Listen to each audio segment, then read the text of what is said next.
Hola a todos, estimados estudiantes del Instituto Corima, que están cursando el primer año de preparatoria en la materia filosofía, en la parte de ética.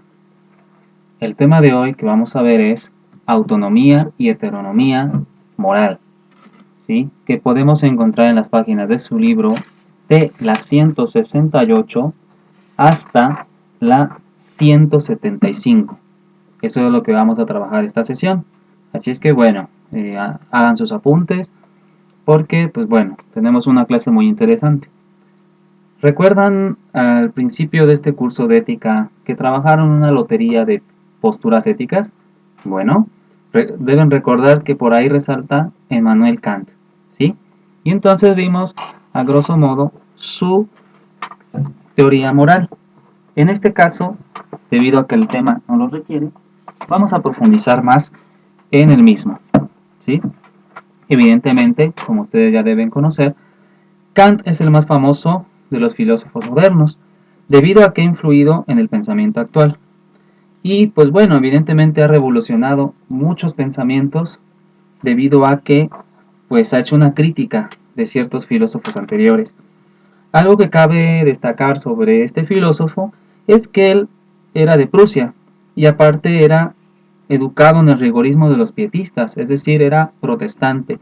¿Sí? El pietismo es una secta protestante muy cercana al puritanismo y el puritanismo pues también viene de doctrinas calvinistas. Entonces, bueno, ese es el trasfondo religioso y metafísico de este autor. Evidentemente eso lo obliga a vivir una vida metódica y honesta, ¿sí? Y pues bueno, se dedica completamente a la enseñanza e investigación de la filosofía. Sus obras más importantes son Crítica de la razón práctica, Fundamentación de la metafísica de las costumbres, Metafísica de las costumbres y Crítica de la razón pura, ¿sí? Evidentemente, su sistema filosófico se le va a denominar racionalismo, o mejor dicho, ¿sí? A priorismo y formalismo, ¿sí? Que es el que pues, va a ser el fundamento de todo su pensamiento. Esto entonces va a influir su ética dándole un carácter de nobleza y altura moral, ¿sí? Mm, y bueno, ¿no? Vamos a trabajar este asunto y al final vamos a conciliar la relación entre autonomía y heteronomía moral, ¿sí? Antes de eso, entonces vamos a ver, por ejemplo, la tradición kantiana, ¿sí? Evidentemente para Kant, y como les había mencionado, Kant critica severamente los sistemas éticos anteriores, ya que los tacha como las éticas de los bienes, o éticas de bienes y fines, que se basan empíricamente en objetos que consideramos como buenos y a los cuales debemos tender si queremos ser buenos. Entonces, él va a hacer una crítica en dos argumentos. El primero dice es que nadie se puede poner de acuerdo acerca del cuál es el objeto efectivamente bueno al que debemos tender, ¿sí? Y como lo mencionamos, unos creen que es la felicidad, otros dicen que es el placer, otros dicen que son las riquezas, etcétera, ¿sí? Y segundo, fundamentar la ética en un fin bueno, cuya posesión nos perfeccione y haga felices, equivale en causar al hombre por el camino del egoísmo y de la tendencia a su propio bien. Por eso lo hace el hombre por instinto, no hay necesidad de darles obligaciones en tal sentido. Entonces, para Kant, tales objetivos quedan por debajo del plano moral. Entonces, bueno, si Kant critica todas las éticas anteriores y por éticas anteriores estamos hablando de la ética cristiana, católica evidentemente, de la ética eudemonista de Aristóteles, de la ética socrática, todas aquellas que hemos revisado, entonces, ¿qué va a proponer? ¿Cuál va a ser su solución? ¿No? Entonces, bueno, él va a tener el ideal de vida digna autónoma. Y eso dice así. El nivel moral debe estar colocado en un horizonte superior al de los bienes empíricos, en un plano puramente racional, o como él le va a llamar, a priori. ¿Sí? Eh, para Kant, entonces, el fundamento de la moralidad es el puro respeto al deber. Eso significa que una persona adquiere valor moral no por lo que hace, sino por la intención con que lo ejecuta, y que en todo caso ha de ser el puro respeto al deber. En consecuencia, no basta cumplir materialmente con el deber, sino que debe cumplirse única y exclusivamente motivado por el puro respeto a dicho deber. Cualquier otro motivo, pues, le quita el valor moral e impurifica el acto, según Kant. Si una persona cumple con su deber, alcanza el nivel legal, pero si además cumple con su deber, movido solo por el respeto o sumisión voluntaria a ese deber, entonces alcanza un nivel moral. Como puede ver, entonces, Kant es sumamente riguroso en su concepción del valor moral. Esto solo se da cuando el sujeto cumple con su deber motivado por el respeto a ese mismo deber. El fundamento de la moralidad es, pues, el deber por el deber mismo, ¿sí? Entonces, bueno, como ustedes pueden observar en su libro, tenemos ahí en la página 168 un pequeño mapita donde habla de la autonomía y la heteronomía, ¿sí? Entonces, antes de llegar a esto, vamos a hablar precisamente de los imperativos categóricos, porque si no, no se puede entender la autonomía y la heteronomía. Entonces, Kant va a proponer imperativos categóricos e imperativos hipotéticos. Bien, entonces, dice Kant que el fundamento de la moralidad ya no es un bien empírico, como habíamos mencionado, o una finalidad objetiva, sino que es algo completamente interior al hombre, como es su intención de actuar respetando el deber. La conducta humana ya no está ligada o subordinada a fines exteriores. Si un mandato subordina lo mandado a otra condición o fin ulterior, entonces se llama imperativo hipotético y no tiene por eso mismo el valor moral. Y podemos ver un ejemplo. Si quieres ganar dinero, trabaja. La subordinación del trabajo a otra finalidad le ha quitado el valor moral. Sin embargo, el imperativo categórico, por oposición, es el que manda algo de un modo absoluto, sin subordinarlo a ninguna otra cosa. Y por esta razón, el imperativo categórico, para Kant, sí tiene lugar dentro del nivel moral. Por ejemplo, respeta a tus padres, ¿no? Solamente logra este nivel moral quien actúa a base de imperativos categóricos. Entonces, Kant va a formular el imperativo categórico de la siguiente manera, es decir, que sea absolutamente universal y formal, ¿sí? Y la principal es la siguiente: actúa de tal manera que la máxima de tu acción pueda convertirse en ley universal. O esta otra: actúa de tal manera que trates al hombre como un fin y no como un medio. Entonces, con ayuda de estos imperativos categóricos, una persona puede ir encontrando cuál es su deber particular en un caso concreto. Bien, entonces ahora sí podemos hablar de la autonomía. Y ahí dice, autonomía viene del griego autos, ¿sí? Que significa sí mismo, y nomos, que significa ley. Entonces la autonomía en la moral es, por tanto, la capacidad de la voluntad para darse a sí misma la ley que ha de regir los móviles y orientaciones de los actos. Y a su vez también tenemos la heteronomía, ¿sí? Que viene de heteros, otros, nomos, ley, ¿sí?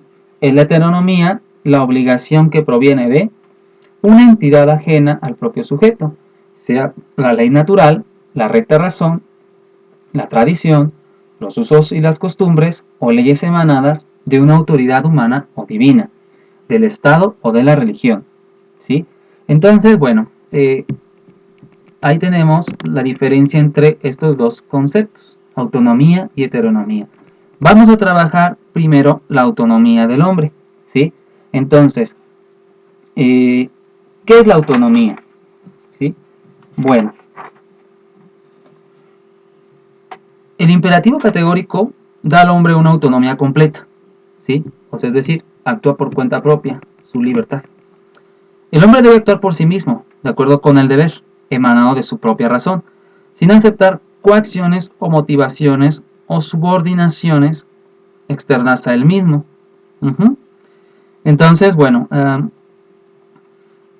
es decir, esta exigencia de Kant es puramente a priori, o sea, es independiente de los bienes empíricos conocidos a posteriori y de toda subordinación a un legislador ajeno, como lo va a ser la heteronomía. Entonces, evidentemente para esta ética formalista se rige solamente la forma del acto, o sea, es decir, la intención o estructura interna, y no la materia o objeto realizado externamente. En atención a eso, el sistema ético de Kant ha recibido el nombre de formalismo a priori. ¿Sí? Entonces, es lo que habíamos comentado al principio de este vídeo. Entonces, bueno, la autonomía es aquello que procede del interior, las reglas por sí mismas que uno sigue. Y entonces, bueno, ahora vamos a la heteronomía, ¿vale? Bien, entonces la heteronomía, como lo menciona acá, es que actúas por cuenta ajena, como menciona, ¿no? Por una sumisión. O es decir, es la legislación moral ajena al sujeto y queda comprometido todo el ser humano y sus acciones a algo fuera de sí, ¿sí?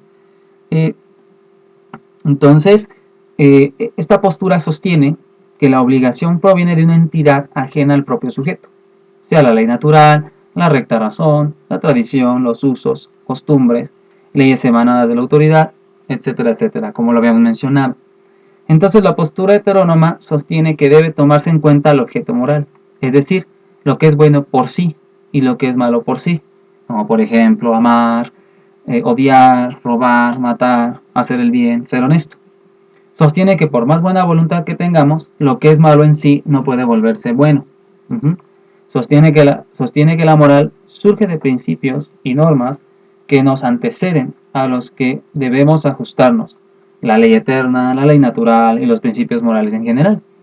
Sostiene que para hablar de bondad moral, el objeto moral debe ser bueno. ¿Cómo podríamos hablar de integridad moral en un sujeto de buena voluntad, pero que hace el mal? No nos conduce a la perfección un camino equivocado. Entonces, efectivamente, con base a esa pregunta, Kant se va a plantear que la heteronomía es una postura moral equivocada, pues funda la moralidad fuera de la voluntad, es decir, fuera de actuar por cuenta propia.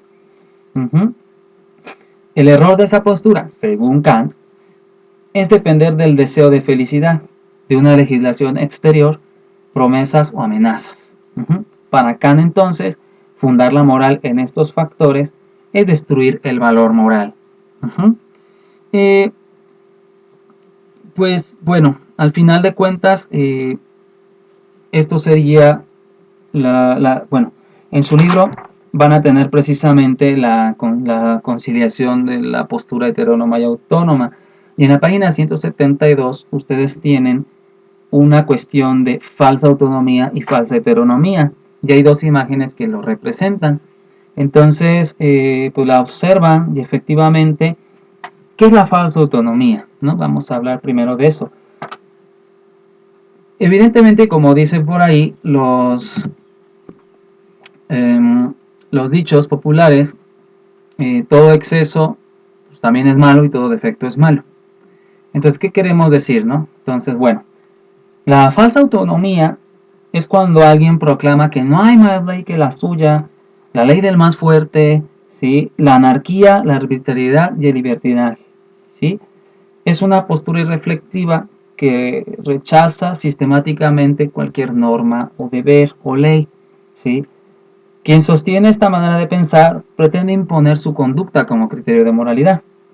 Esta postura sigue lo que vimos del sofista griego Protágoras. El hombre es la medida y el juez de todas las cosas. Entonces, la falsa autonomía es cuando alguien quiere imponer su propia voluntad por encima de lo demás. Y tampoco Kant la aceptaría. La falsa heteronomía, que sería el exceso o el extremo de la heteronomía, es precisamente forma de vivir la moralidad en la que no se ha alcanzado una madurez ética, ¿sí? Fundamentan su actuar movidos por motivos extrínsecos como el premio, el castigo, la amenaza. Se dan quienes se someten a la ley de manera mecánica y servil, sin ningún convencimiento o reflexión o asimilación personal. Y evidentemente esto lleva a conductas irracionales, fanáticas, superficiales, rebeldes, alejadas totalmente de un espíritu de responsabilidad que surge de la inteligencia y la voluntad. Entonces, ya para concluir, efectivamente, y pues puedan contestar los ejercicios que vienen en su antología, vamos a realizar la conciliación final entre autonomía y heteronomía, ¿sí? Entonces, bueno, ¿cómo se puede conciliar estos dos principios para que precisamente quien analiza la ética y la moral desde estos principios kantianos, pues no caiga, ¿no?, en las falsas autonomía y heteronomías? Evidentemente, ¿no? ¿Cómo se puede lograr esto? Kant no se ha equivocado del todo al rechazar una pura heteronomía de la voluntad, pues no hay ley moral sin un cierto reconocimiento y asentimiento por parte del sujeto hacia la ley moral o algo externo. Entonces, no se trataría de una autonomía relativa, pues una autonomía absoluta no tiene sentido. El agente moral no puede obligarse a sí mismo más que presuponiendo una obligación fundamental. La persona que hace una promesa no cree en ella el valor de la fidelidad, pues este ya existe antes de que ella propusiera tal promesa. Ahora, la postura heterónoma, pues, no se define tampoco una heteronomía pura, o sea, una falsa heteronomía, sino una interiorización de la ley natural a través de nuestra propia conciencia. Es lo que en lenguaje cotidiano llamamos convicción, ¿vale?, que es la asimilación razonada, libre y madura de los principios morales. Entonces, esta auténtica heteronomía no nace de amenazas, castigos o recompensas. En una autonomía, por tanto, que no excluye a la heteronomía, la razón no tiene por qué rechazar la autoridad humana o divina, antes bien la reflexiona y la hace suya. Entonces, para concluir, ahora sí, el hombre al someterse a una autoridad o norma, heteronomía, se somete a la razón y de alguna manera a sí mismo es autónomo, ¿sí? El hombre se rige por su propia conciencia, pero a su vez su conciencia debe estar informada por principios y normas morales. Bueno, esto es todo. Nos vemos la siguiente sesión. Hasta luego.